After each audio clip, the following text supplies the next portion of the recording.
La vallée d'El Ouatta se trouve au sud-ouest de l'Algérie, elle constitue un des territoires de la Saoura. Cette vallée est constituée de Ksour qui ponctuait l'ancienne piste caravanière.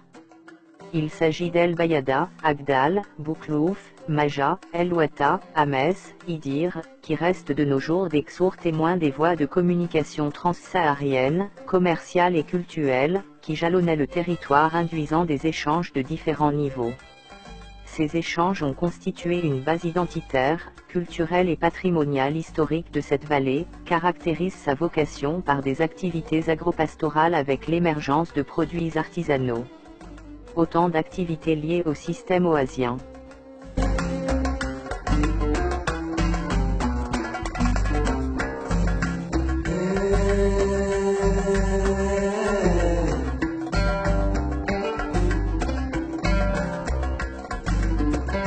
Le patrimoine culturel séculaire à El Ouatta est étroitement lié au système oasien. Ces dernières décennies, le désintérêt porté à l'économie oasienne a eu un impact inéluctable sur l'artisanat et les traditions constructives. Les choix et options adoptés pour le développement local ont généré une entropie du système oasien. Aujourd'hui, ce patrimoine aussi diversifié, ne répond plus aux besoins toujours croissants de la population. Son exercice ne présente plus de rendement suffisant pour en faire un métier à part entière et ce, malgré le potentiel qu'il recèle. Parmi la production artisanale connue à El Ouatta, il y a la poterie, le tissage, la vannerie, la tannerie, les traditions constructives et la menuiserie traditionnelle. Cet artisanat souffre d'un matériel archaïque non rentable, d'une production artisanale non valorisée, d'inexistence de circuits de commercialisation et surtout, l'image de précarité.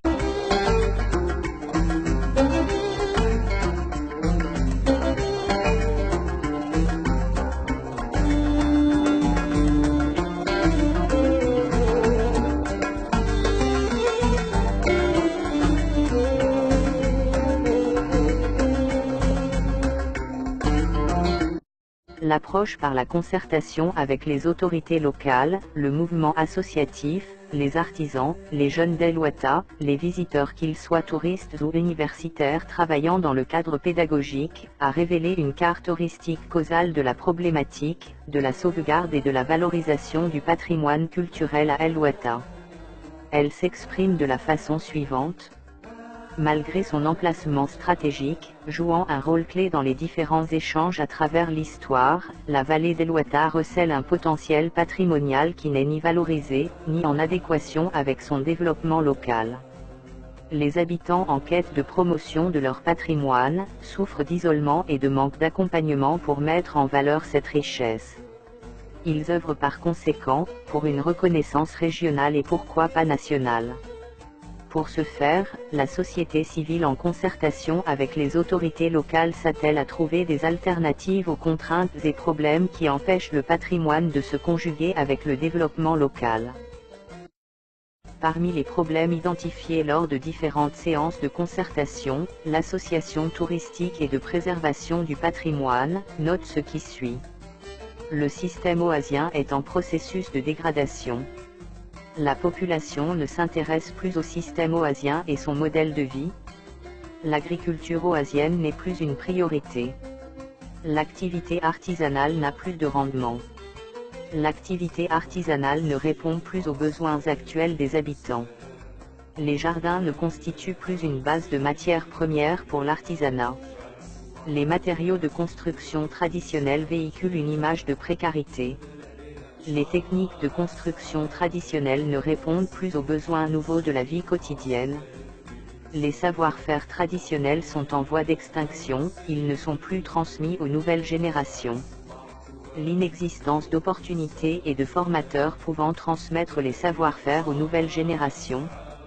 Ainsi, la carte heuristique met en exergue le problème central, et le chemin causal, qui fait apparaître l'opportunité d'action, comme mesure préalable. La discussion des approches alternatives a été menée conjointement avec les membres de l'association après concertation avec la société civile, les autorités locales à El Ouatta et les artisans de la localité, voire même de la wilaya de Béchar. De ce fait, l'accent est mis sur la reconstitution des savoir-faire traditionnels en ouvrant un chantier de formation et en aménageant les conditions pour transmettre cet héritage aux générations futures. Comme le principe de concertation est au cœur de l'attitude des membres de l'association touristique et de préservation du patrimoine, il était donc indispensable de former un comité scientifique composé de compétences et d'expertise gravitant autour des idées du projet. Ce comité aura pour rôle le pilotage et l'accompagnement méthodologique de l'association, du montage du projet, au standard GCP, jusqu'à l'exécution de ses activités.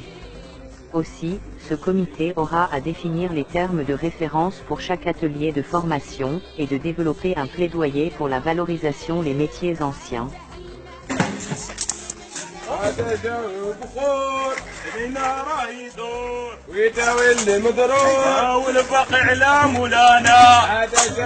L'analyse des objectifs a fait ressortir, de manière consensuelle, un angle de vue par rapport aux problèmes énoncés. Il s'agit d'objectifs globaux et spécifiques suivants. Objectifs globaux. 1. Participer à la sensibilisation des pouvoirs publics à la problématique du patrimoine culturel local. 2. Contribuer à l'intéressement des pouvoirs publics centraux, à l'opportunité de la réhabilitation d'Exour, dans le cadre d'un développement intégré harmonieux. Objectifs spécifiques. Préserver et valoriser le patrimoine culturel, pour un développement local, en améliorant le cadre de vie des citoyens.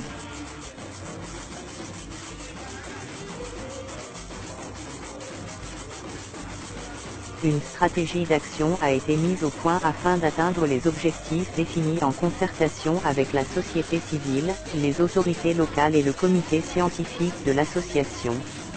Il en ressort de structurer le projet en résultats à atteindre visant à prendre en charge la problématique énoncée et surtout la carte heuristique causale élaborée de manière consensuelle.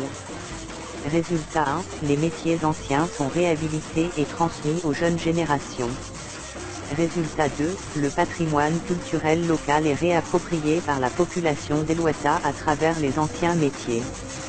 Résultat 3, les retombées des activités du projet sont mises en valeur par la mise en place d'un réseau animé par la société civile locale, les universitaires et les artistes.